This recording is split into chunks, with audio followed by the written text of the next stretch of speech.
Welcome to the Zen of Reffing Roller Derby, Lesson 5, Safety Gear, Skates, and Accessories. I'm Axis Estival, the author of the Zen Training Manual.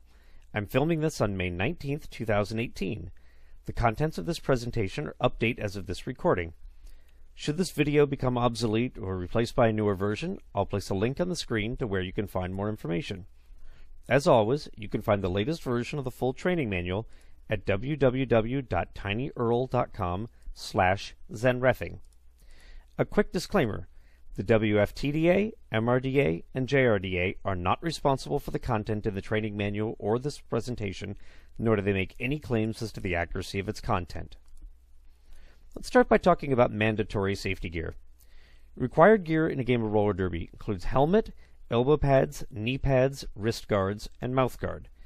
Mouth guards are actually only required for skaters. They're not required for referees. I strongly recommend a mouth guard when a referee is learning how to skate. They're working on their basic skating skills. And a mouth guard should absolutely be used if a referee is engaging in contact drills during, say, practices, or for some reason is participating in a scrimmage. The helmet, the elbow pad, the knee pad, and wrist guards, they must all have a hard shell or insert. By hard shell, I mean like on this elbow pad, like the hard plastic right here. Partially cracked shells, like if you got like a little crack going up maybe like an inch or something, you can tape over that. That's allowed. If it's fully cracked, meaning like there's a crack that's extending from one side across or otherwise going in and then back out, that's not allowed. That means at that point the gear is basically garbage, or at least the shell itself needs to be replaced. The shell is permanently affixed, for example, to this elbow pad, whereas on my knee pad, the shell can come up and can be taken out and can be replaced. When you're wearing your gear, any sort of loose Velcro that you've got on your pads or your wrist guards or something, it must be taped down at the referee's discretion. And by discretion means strongly recommended. We're not going to interrupt a jam to say, go and tape down your Velcro, but yes, absolutely at the end of a jam, just kind of remind them basically, hey, I need you to go and fix your gear basically. Usually they can just re-Velcro it, but some Velcro, when it gets really old, it doesn't stick very well and it comes undone. And ask any skater who's been in the sport for long, and they'll tell you that they can get like pretty good scrapes and burns basically down their arm by blocking opponents whose Velcro was loose. So we really want to keep that taped down. As far as helmets go, this is basically your standard helmet like this. In roller derby, you could basically have essentially like a skateboarding helmet, or some companies market actual specific roller derby helmets. Those are fine. You may not wear any sort of like bicycle helmet. You may not wear a motorcycle helmet or a football helmet or things like this. These are not designed for the sport and may not be used. On your helmet, they're typically like helmets are either made for multiple like light impact, multiple light impact hits, or they're made for like one very hard impact hit. And those, I believe there are two different standards for concussion, like concussion protection that are designed around that. If your foam starts getting like knocked in, for example, you've got the one that's designed for one very hard hit. If you take that hard hit, the helmet at that point is trash and needs to be replaced. It's only designed for one very use. For the multiple light hits, that will protect, but over time the foam can start getting tamped down, and at that point you need to go and replace the helmet. It's generally a pretty good idea to replace your helmets every couple of years. If for no other reason, then it's protecting your brain and you really don't want to get injured. Something about a helmet too. Helmets can have visors on the front. This particular one cannot, but some helmets, and I'll put some pictures up on the screen, you can have a visor. Visors in roller derby are legal on a few conditions. Number one, they have to be designed for use with the helmet over there. You can't just, I'm just going to buy a visor and just kind of, it kind of goes around the front of the helmet. I'm just going to drill some holes and stick it in. You can't do that. It has to be designed for use with the specific helmet, basically by the helmet company. It's not enough for, I can't go and market, hey, I can modify the 888 helmets and stick on a visor with my kit. That's not sufficient, because my visor, unless I'm specifically working with 888 and I have permission to do this, is not designed to work with that helmet. And by drilling the holes in the helmet, I'm affecting the structural integrity of the helmet, and that's disallowed. Visors must be transparent, meaning the wearer can be distinctly seen on the other side. What constitutes distinctly seen you get some leeway with that. You can have everywhere from completely non-transparent visors that you can't see through. Obviously, you can't use that. Whereas you have perfectly clear ones. Where in the middle you draw the line, that's kind of on a case-by-case basis, like that. Basically, you want to be able to see the person's eyes. You want to distinctly be able to see them on the other side of the visor. If you can't, then the visor is not allowed. Some visors can be removed. They can just kind of unscrew them and pop them out, and that's fine because the helmets are still tested and safe to be used, without the visor. But other times they would just have to get a different helmet. Mirrored visors, meaning it like reflects the front, are not permitted because, again, you can't see through it. It doesn't, when I say fully transparent, I mean you have to be able to see in both directions through it. Obviously, if you put on a helmet, you're going to have a visor you can see through. So mostly you're testing from the outside. Can they see the wearer of the visor there? Iridium visors, those tend to have like bright orange, shiny colors. They are not permitted in roller derby either. And the mirrored and iridium visor, this is a relatively new thing in roller derby, that this is specifically came down from the WIFTA Risk Management Committee, I think about, give or take 2 weeks ago. So not all referees may be aware of this, but now, mirrored and iridium visors are strictly not permitted in a game of roller derby. Visors, finally, must be fixed in place during gameplay, meaning they basically have to be down and they have to be not fly around. You can't play, like some visors you can lift up, but if you've got a visor that's up, you can't play, because if you fall down, you hit the front, of somebody's leg, that's going to, slice into their leg a little bit there, and they're not going to appreciate that. Not to mention it may jar your head back a little bit. Visors must be fixed, basically down in like a down position, and they're going to stay down during gameplay. One more note about visors. Cage-style face masks are strictly not allowed in roller derby. What are they? Well, obviously they kind of cross down, cross across. Also, goalie masks, like you'd see in Friday the 13th over there, those are not allowed in roller derby either. They don't want to risk somebody's fingers getting caught in there and somehow getting broken. Also, Jason terrifies me. Now, when you're wearing a helmet, and I can't put this on very well because of my headphones that I'm wearing over here, your helmet should have a little bit of play when moved side by side, front to back. You want a little bit. You don't want a lot of play. Generally speaking, if you can walk up to someone, take the front of their helmet and just go zoot, and tip it 4 inches back, no, that's too much play over there. You want to have a little bit, but it should be kind of snug on their head, not so tight as really uncomfortable, but should be kind of snug. It should be able to, again, have a little bit of play side by side and front to back. The chin straps, when they're strapped in, should not impede breathing. Obviously, that's rather important over there, but should be tight enough to kind of prevent any sliding. Again, a little bit of play, but should be kind of keep that helmet from sliding around. You want to be able to fit maybe 2, maybe 3 fingers kind of, through between their chin and neck and the strap. If you can get your whole hand in there and grab, it's not tight enough. Finally, this is a fixed, this does not have a slider on the side. This is always fixed at this length. It can't slide. But some helmets, in particular the S1, they have sliders on the side, and they always slide down. Every couple of practices, skaters need to slide them back up. So that's one of the common things you'll find with skaters, where the slider is going all the way down to basically next to this on the bottom of the chin, and again, it's not like a nice little V that goes right below their ear. Instead, it's going all the the V is going all the way down to here. So in that particular case, you should be able to ask ask the skater, hey, just slide that back up for me, like that. A lot of skaters are not aware that it is not supposed to, slide down. They're like, oh, well, it just always slides down. Right, and you always need to put it back up, but they're not aware of this. So we generally want to keep that back up. As far as elbow pads and knee pads go, I can, let's see, I can put this one on here and show you.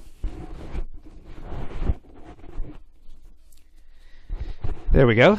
Your pad should be secure on your arm. It should be able to lightly move, but should not be able to slide all the way, down to your wrist. Pad should be properly centered on your elbow and knee, and not overly high or low. Generally, as long as you've got a proper fitting, elbow pad or knee pad, you're not really going to have that problem. But you will see that sometimes, particularly in junior skaters that have a lot of hand-me-down gear, and if something doesn't fit them, it might, again, go too high or too low, or you just give it a tug and it'll slide right down to their wrist. So that's not what you want. Elbow pads, like I said before, must have a hard shell. They may not have a padded shell, Padded shells are kind of a, well, they've been around in derby. There are a couple of companies that make them, and well, it's not going to do any good. It's like padding, it's like extra foam, but it's not a hard shell. Padded shells are not allowed. Now, you could certainly have padding over a hard shell. That would be fine. But if they don't have a hard shell and all they have is padding, it's not allowed. A new development in elbow pads is that they also now have something, I don't even know quite what they're called. They're basically hard on impact. So they're normally soft, but if you fall to the floor and you hit it hard, something basically in them instantly turns them hard and such. Those are not yet approved to use in roller derby. Maybe someday they will be, maybe not. But for now, they're not allowed to be used. Now, wrist guards. Here. You'll notice, by the way, kind of an unusual design on these. You won't see these around very often in derby. Thank you, John Dilks, for the donation. The wrist guards are here. When your palms are up, you should have a hard shell, basically either on the top, the bottom, basically, on one side, or both. It can be on either, as long as it's, again, the manufacturer-designed wrist guard over there. This particular one has a shell right on the outside.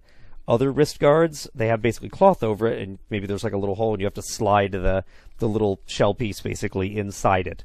That's fine. It can be either.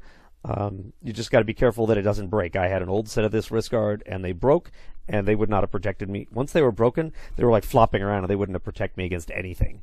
So that needs to, you got to watch out for that as well. And wrist guards are one of the things that could easily break during a game. I've never actually seen a broken elbow pad, for example. I've seen a broken knee pad only in the most rare of cases. But a wrist guard can certainly break in a game. You take a good fall, you hit the floor just right, and suddenly like the plastic piece just, like breaks. If the crack is going all the way through, they have to be thrown out at that point, or at least the shell has to be replaced. The mouth guards. Something to keep in mind, trimming of mouth guards is fine, but it must be in one piece. I heard the story one time of this is back in the days many years ago when we had gear checks, when officials checked skaters' gear, and they said, "Oh, show me your mouth guard," and they kind of smiled, they had the mouth guard in, and they're like, "Okay, pull it out, let's take a look." And when the person pulled it out, they had basically trimmed so much of it away, there was barely anything left of the mouth guard. It was enough to basically fool the referees that there was a mouth guard, but there was nothing really in there. It was just kind of like held a little bit in their teeth, but there wasn't anything there. And so, yeah, that was strictly disallowed. Again, trimming is slightly on mouth guards that are designed for that, just so it can fit, but it must be in one piece. One final note on safety gear. Skaters are not required to wear safety gear if they will receive no benefit from it. The classic example is a one-handed skater is not required to wear a wrist guard on their hand because it won't stay in place. Another example, a skater that's missing numerous teeth that cannot properly wear a mouth guard because it just won't fit is not required to wear the mouth guard. Similarly, if a skater is missing a head, they don't need to wear a helmet. Now we're going to talk a little bit about optional safety gear. There are two pieces of optional safety gear in roller derby that may not have a hard shell. One are padded shorts. This is basically just, shorts that basically have extra foam on it, so it's going to protect your butt if you fall. They also have like knee or ankle supports. And I think I've even got, I do actually. Busted up my knee, so this is coming in handy. I happen to have one here. This is basically just a knee gasket. And you would wear this basically just right below, your knee pad. There's no hard shell on this, so this would not work as a knee pad. But you just wear it basically below. It's a little extra compression, a little extra support for an injured knee, and it works well for that. It is not sufficient, but it is an optional piece of gear that one can wear. And again, it may not have a hard shell. What may have a hard shell are chin guards that you would wear, turtle shell bras. As a guy, I'm not even very familiar with these, but basically, I guess they've got kind of like a hard chest piece right in here to protect women. Shin guards, obviously, just like they would use in, American soccer, you wear them over your shins. Tailbone protectors to put them in back. Skaters that have, the few skaters that have broken their tailbones know that is excruciatingly painful. Finally, you can wear form-fitting face shields. For example, like a nose guard for maybe a skater that's recovering from a broken nose or something that does not want to risk getting smacked in the face with a high block, so they can basically find something at form, meaning it fits over their face and they can wear that over their nose. Now let's talk a little bit about skates, accessories, and casts. Skates are not considered safety gear. They're entirely the purview of the skater. Even back in the days of gear checks, officials didn't really deal with them, at least particularly when it was clarified that that toe stops were not a piece of safety gear. Skates must be functional and intact to play. A jam may be called off, or a skater may be ordered out of a jam due to equipment failure at the referee's discretion. There is very, very, very little guidance currently in the sport as to what constitutes a safety issue from a piece of failed gear. There have been cases at very high-level games when a skater has had the truck break on their skate. Essentially, the metal plate on their skate is like broken, and suddenly the skater is like wobbling. There was a case where a skater lost multiple wheels and was still continuing to play in the jam. That is one of the areas where I would really like to see more guidance eventually on when can a skater be ordered out of a jam, when should a jam be called, when should a jam be allowed to continue, like that. There's very little at this point. If you're going to err, my personal advice would be err on the side of safety. And again, order a skater out of the jam, call off a jam. But you will find referees that will disagree with me and will say, no, absolutely, the skaters are the skater's purview. They should be allowed to continue play. My argument, skaters don't train to play on 6 wheels. They train to play on 8. As soon as they're down to 6 wheels, they should this is not a safe situation. Jam should not continue. Note on toe stops. Toe stops are not required equipment on skates. There are skaters who play without toe stops. This is very difficult, but they're very good skaters, and they learn to do their stops and such in other ways. So if a skater's toe stop falls off during a jam, this is not like a critical safety hazard or something. Yeah, a lot of skaters are immediately going to fall over when they stand up because they're used to skating on them. But if they can compensate, they can continue on. As soon as it's safe to step onto the track, they're on skaters, they're going to want to retrieve that toe stop and any other parts that have fallen off their skate just to get them off the track, just so skaters aren't tripping on them. We can return them after the jam, or if the skater exits the track to try to fix this, certainly we'll hand them back the pieces of their toe stop. But they're not required equipment, and a skater may participate in derby without a toe stop. That's not a problem. Now, accessories. Accessories basically being jewelry, any little vanity gear or something, I've seen people wear bunny ears or something like that while they're playing like that. Anything that's basically an accessory. These are permitted in derby so long as they have no sharp edges, no internal wires, or anything capable of harming another skater. So think of these things in a worst case scenario, and you're allowed to be paranoid when you think of this worst case scenario. So if a skater's got a pair of giant bunny ears sticking up, and you won't see this very often in derby, but at some of the more kind of crazy, particularly non-regulation gameplay, you will often see gear like this. And if they want to do this, this is fine. But if those bunny ears better just be stuffed, because if they have wires in them that's kind of holding their shape up, then you have to imagine, yes, but what if it falls and it pokes somebody in the face or something, and now somebody's getting wire jabbed into them like this. Again, you're allowed to be a little paranoid on this because we err on the side of safety. Anything that you could think would be capable of harming another skater is strictly disallowed. Again, this goes also for jewelry, goes for belts, goes for safety pins, like spikes, if you want to wear a necklace with spikes on it, think in terms of anything that might pose a safety hazard to other skaters are disallowed.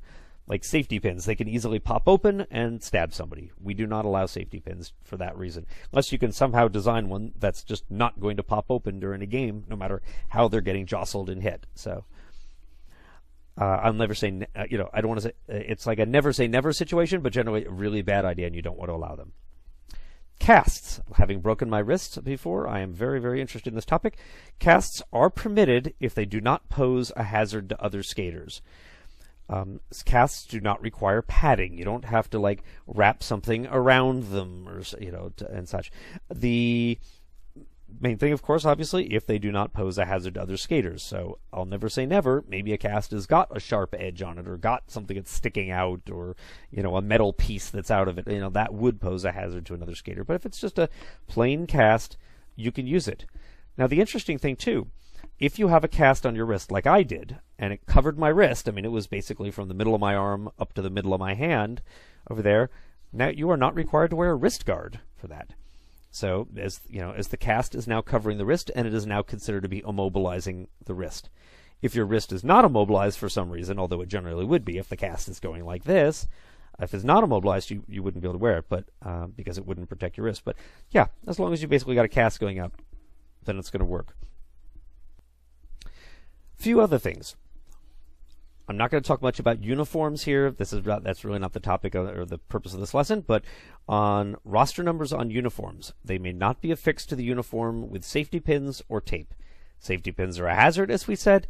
Tape gets sweaty and it just falls off. It doesn't stay on there.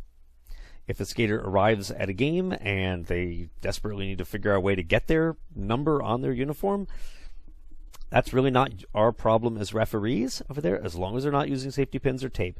If they want to pull out a paintbrush or a pen, I've seen one skater over there, like she had a white uniform and it didn't have the right number in there, so she used a black marker to fix the number on the back. So it was legal.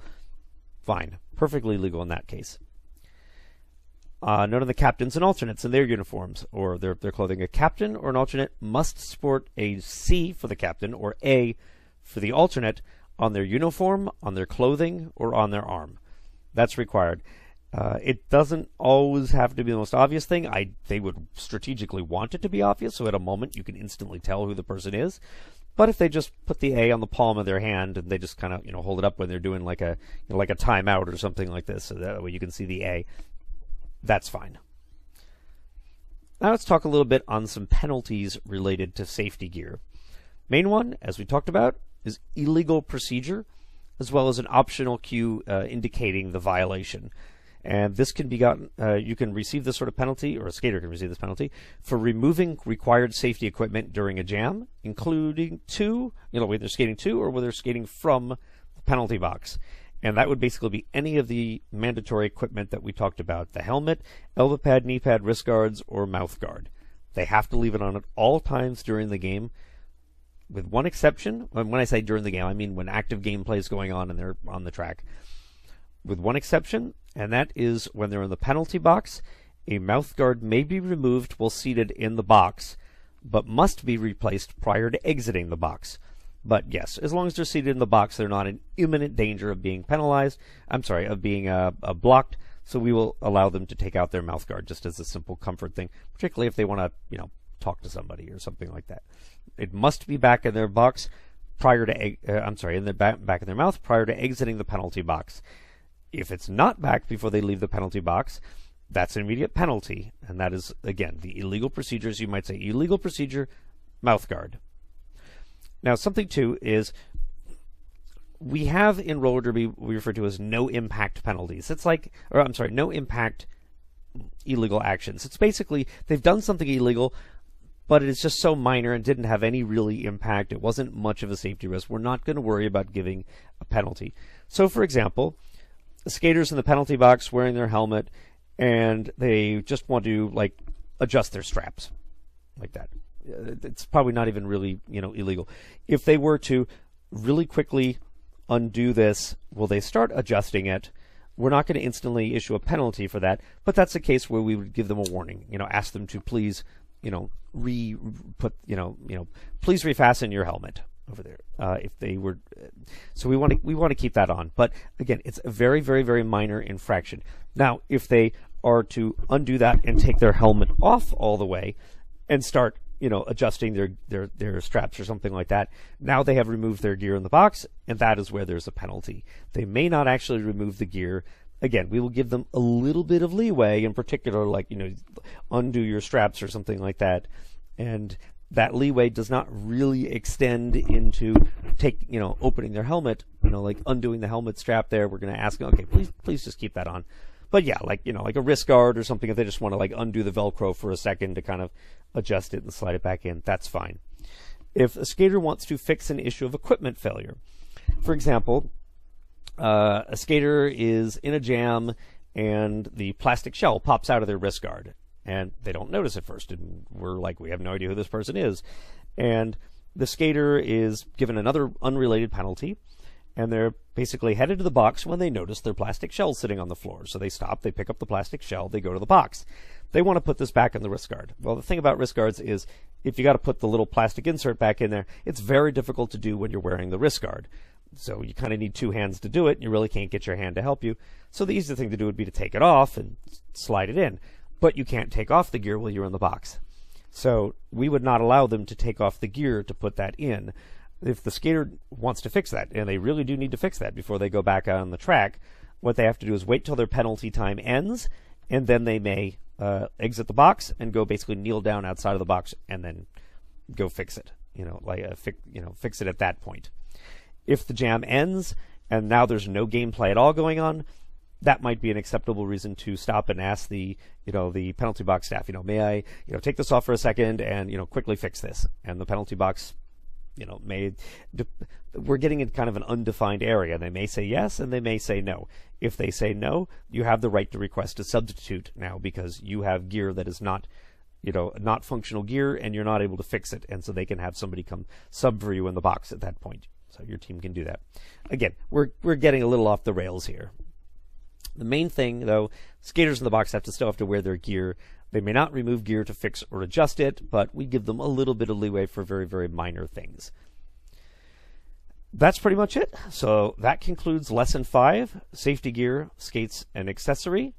I will be back in a special Lesson 6 that I'm adding to the training program, actually, and nobody else has ever seen this before, on injuries. So injuries, concussions, bleeding, all that fun stuff. And we'll be back next time to talk about that. Thank you.